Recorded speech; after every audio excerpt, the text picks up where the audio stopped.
Pessoal, o vídeo de hoje é para analisar um caso específico. A gente não vai falar de muitas notícias aqui não. Tem um assunto só que a gente quer falar, que é o escândalo do Pandora Papers. Acredito que vocês já estejam sabendo disso, já ouviram falar alguma coisa aí na mídia. Desde ontem está se falando isso na mídia o tempo inteiro, que é um escândalo, né, possivelmente de corrupção, envolvendo o ministro Paulo Guedes e o presidente do Banco Central, Roberto Campos, né? O escândalo das offshores, né? Essas empresas abertas ao exterior, que eu vou explicar já o que é aqui.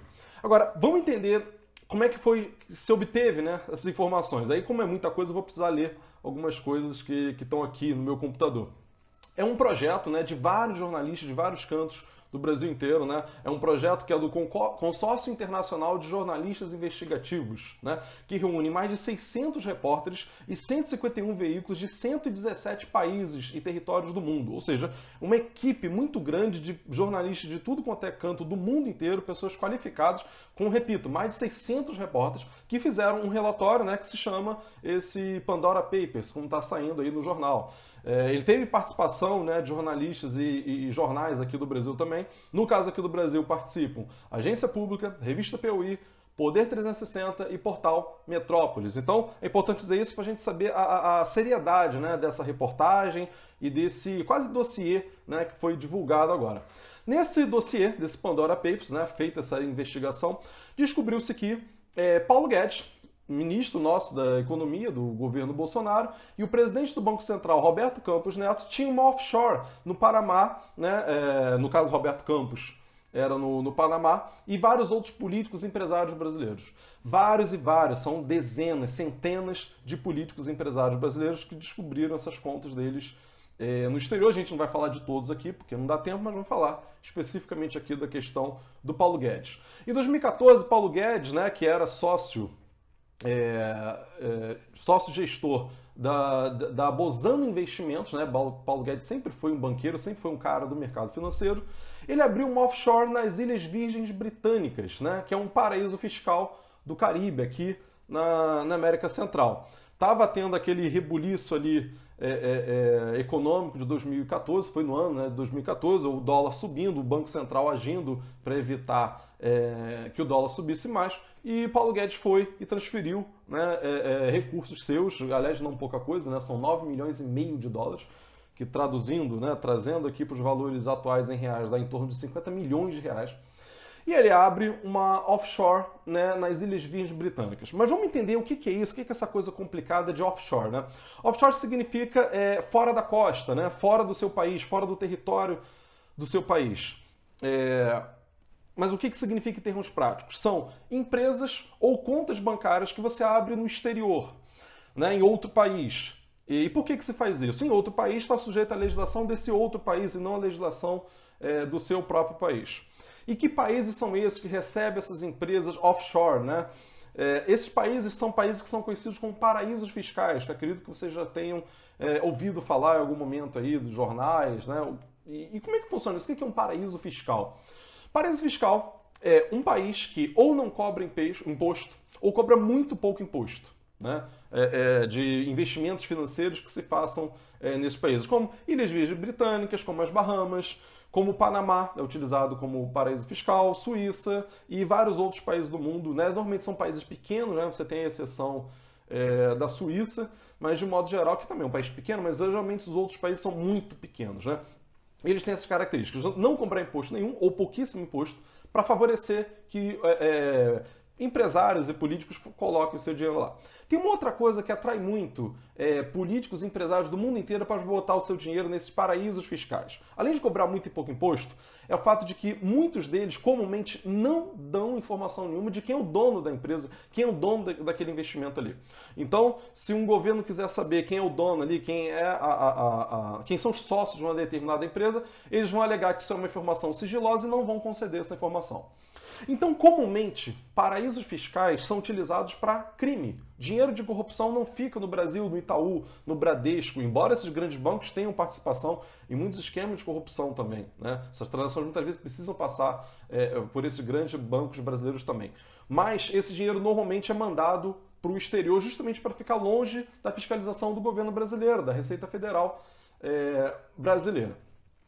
E Não é crime, por definição, você ter uma conta offshore, uma conta no exterior. Não é todo dinheiro desse que é dinheiro de corrupção. Agora, muito, mas muito comumente, né, é transferido dinheiro para o exterior para fugir da fiscalização do seu país, ou para não pagar imposto de forma legal, né? Legal, né? Vamos botar sempre entre aspas aí, que é sempre tênue o limite do que é legal, o que não é legal nesses casos, ou dinheiro de corrupção, o dinheiro do tráfico de drogas, dinheiro do tráfico de armas, dinheiro de corrupção, que você recebeu uma propina de alguma coisa, o dinheiro que o empresário sonega, é dinheiro de sonegação de impostos, que você manda para o exterior para não ter que pagar os impostos que deveria pagar aqui, segundo a legislação brasileira. E por ser um outro país, tem autonomia, né, jurídica, política, e, portanto, não é obrigado a dar satisfações a outros países do mundo, os países de origem. Né? Então, o dinheiro vindo de forma ilícita do mundo inteiro, ele vai comumente para esses paraísos fiscais. O Guedes, só por ter mandado dinheiro para lá, não cometeu corrupção em 2014. A questão é, em 2019, ele assume o cargo de ministro da Economia do Brasil. O presidente do Banco Central, Roberto Campos, assume o cargo de presidente do Banco Central. Por ocuparem funções chaves dentro do Estado brasileiro, e função-chave na economia, né? Eles não podem ter contas offshore. Não podem ter conta no exterior. Porque isso conflita com o cargo público que ele ocupa. Porque ele pode fazer, ele não pode ter, inclusive, investimentos financeiros. Por quê? Ele, enquanto ministro da Economia, o outro, Roberto Campos, como presidente do Banco Central, eles podem tomar decisões políticas com o cargo que ocupam que pode beneficiar os investimentos dele. O cara pode ter investimento em dólar. Ele cria uma política ali no Banco Central para poder fazer com que o dólar se valorize e ele ganhe mais dinheiro ainda. Entende? Então, ele pode fazer, ter atitudes, ações políticas ali políticas que podem beneficiar os investimentos privados dele. Então, ele não pode ter esse tipo de investimento. Nem o Paulo Guedes, nem o presidente do Banco Central, nem a alta cúpula do governo brasileiro, porque você pode caracterizar aí, né, uma confusão entre o público e privado. Isso fere o artigo 5º do Código de Conduta da Administração Federal Brasileira. Paulo Guedes, quando assumiu o Ministério da Economia, ele informou a Comissão de Ética desse órgão, né, a Comissão de Ética do Governo Federal, né, existe uma Comissão de Ética que avalia justamente essas situações, né, ele informou, olha, eu tenho recursos aí offshore investidos aí nas Ilhas Virgens Britânicas. E essa comissão deu ok. Não viu problema nenhum no fato de Paulo Guedes, ministro da Economia, ter 50 milhões de reais investido em paraísos fiscais.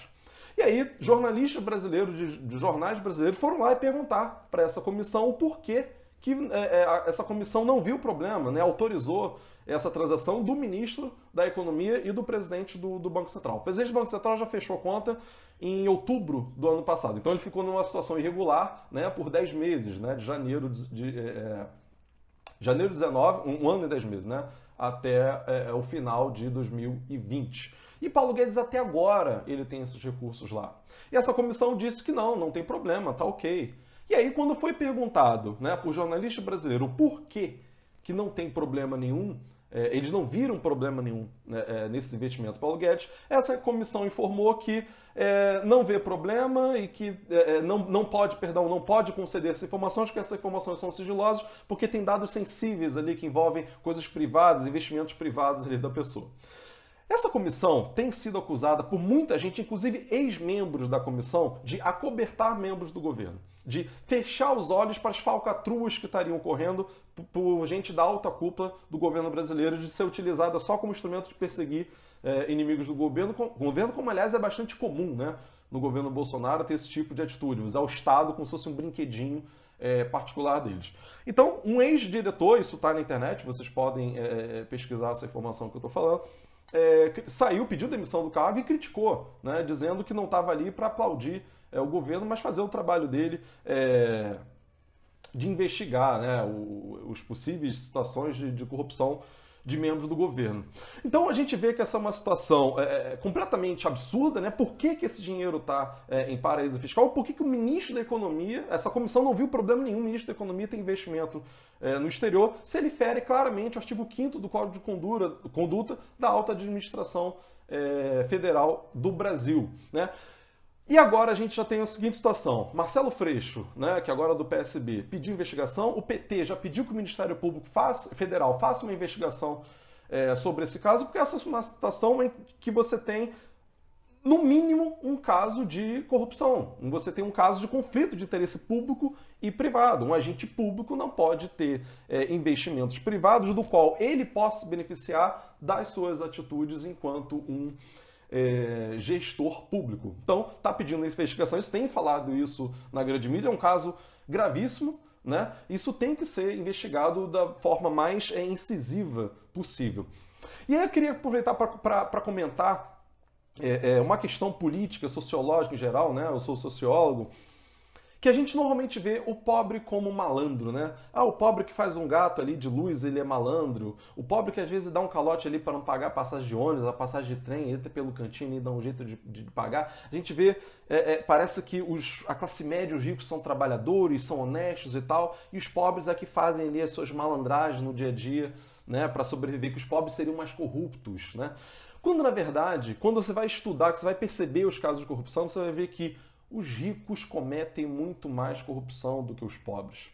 Os ricos têm como sonegar os impostos, os pobres não têm como sonegar. O pobre pega o seu salário, vai fazer a compra no mercado, o imposto já está ali. Não tem como o pobre não pagar o imposto, né? Você vai pagar a sua conta de luz, o imposto já está ali. Você vai comprar um computador, o imposto já está no computador. Você vai comprar um livro, o imposto já está no livro.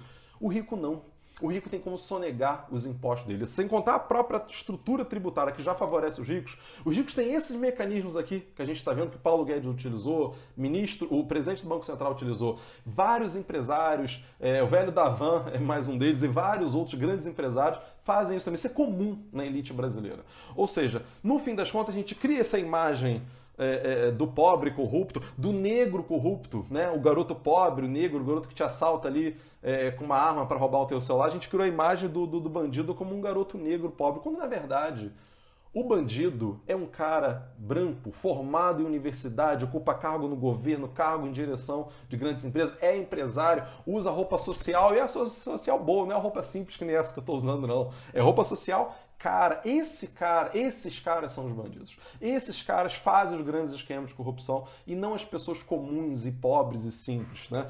Eu acho que esse é um caso para a gente repensar quem é o corrupto de verdade. Quem são as pessoas que realmente acabam cometendo, né, esses crimes da corrupção e quem é que suga o país, na verdade. Bom, pessoal, por hoje é só isso. Vamos lembrar aí de curtir o vídeo, comentar o vídeo, se inscrever no canal também.